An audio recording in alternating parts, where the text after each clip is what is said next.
Dazed and frightened, yet not without a certain thrill of the scientist's or archaeologist's delight, I examined my surroundings more closely.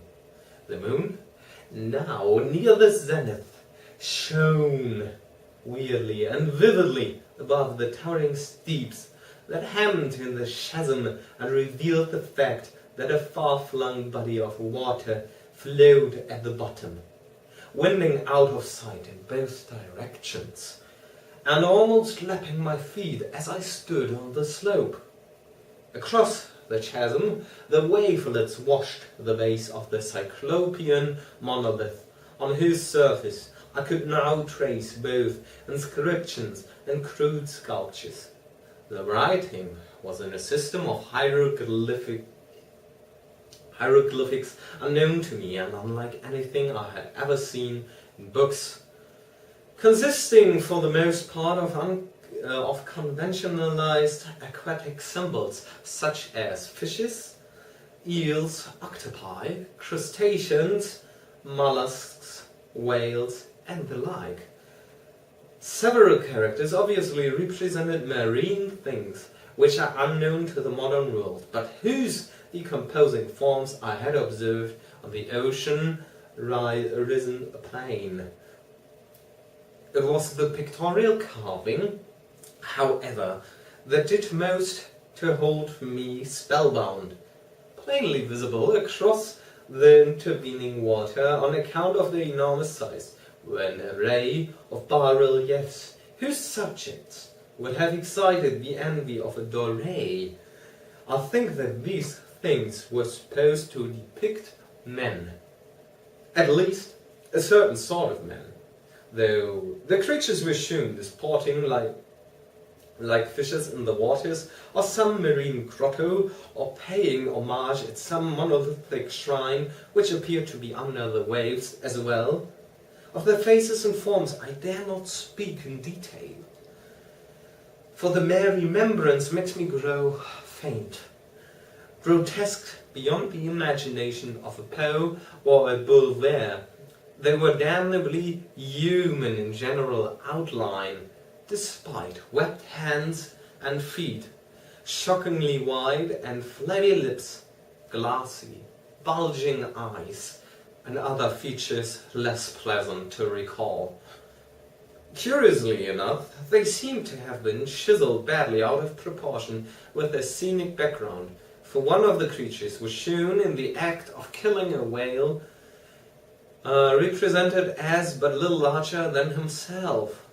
I remarked, as I say, the grotesqueness and strange size, but in a moment decided that they were merely the imaginary gods of some primitive fishing or seafaring tribe. Some tribe whose last descendant had perished Eris before the first ancestor of the Piltdown or Neanderthal man was born. Awestruck as this unexpected glimpse into a past beyond the conception of the most daring anthropologist, I stood musing, whilst the moon cast queer reflections on the silent channel before me. Then, suddenly, I saw it. With only a slight churning to mark its rise to the surface, the thing slid into view above the dark waters. Vast, Polyphemus-like, and loathsome, it darted like a stupendous monster of nightmares to the monolith, about which it flung its gigantic, scaly arms. The while it bowed its hideous head and gave vent to certain measured sounds. I think I went mad then. Of my frantic ascent of the slow-hilled cliff and of my delirious journey back to the stranded boat, I remember little. I believe I sang a great deal and laughed oddly when I was unable to sing. I have indistinct recollections of a great storm sometime after I reached the boat. At any rate, I know that I heard peals of thunder and other tones which nature utters only in her wildest moods. When I came out of the shadows, I was in San Francisco Hospital, brought thither by the captain of the American ship which had picked up my boat in mid-ocean. In my delirium I had said much, but found that my words had been given scant attention. For any land upheaval in the Pacific, my rescuers knew nothing. Nor did I deem it necessary to insist upon a thing which I knew they could not believe. Once I sought out a celebrated ethnologist and amused him with peculiar questions regarding the ancient Philistine legend of Dagon, the fish god. But soon perceiving that he was hopelessly conventional, I did not press my inquiries. It is at night, especially when the moon is gibbous and waning, that I see the thing. I tried morphine, but the drug has given only transient surcease and has drawn me into its clutches as a hopeless slave. So now I am to end it all, having written a full account for the information or the contemptuous amusement of my fellow men. Often I ask myself if it could not all have been a pure phantasm, a mere freak or fever, as I lay sun-stricken and raving in the open boat after my escape from the German man of war. This I ask myself. But ever does there come before me a hideously vivid vision in reply. I cannot think of the deep sea without shuddering at the nameless thing that may, at this very moment, be crawling and floundering on its slimy bed, worshipping their ancient stone idols and carving their own detestable likenesses on submarine obelisks of water-soaked granite. I dream of a day when they may rise above the billows to drag down in their reeking talons the remnants of puny or exhausted mankind.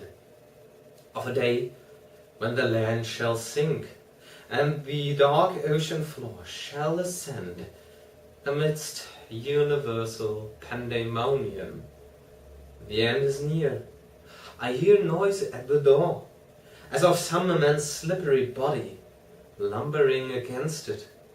It shall not find me. God, that hand! The window! The window!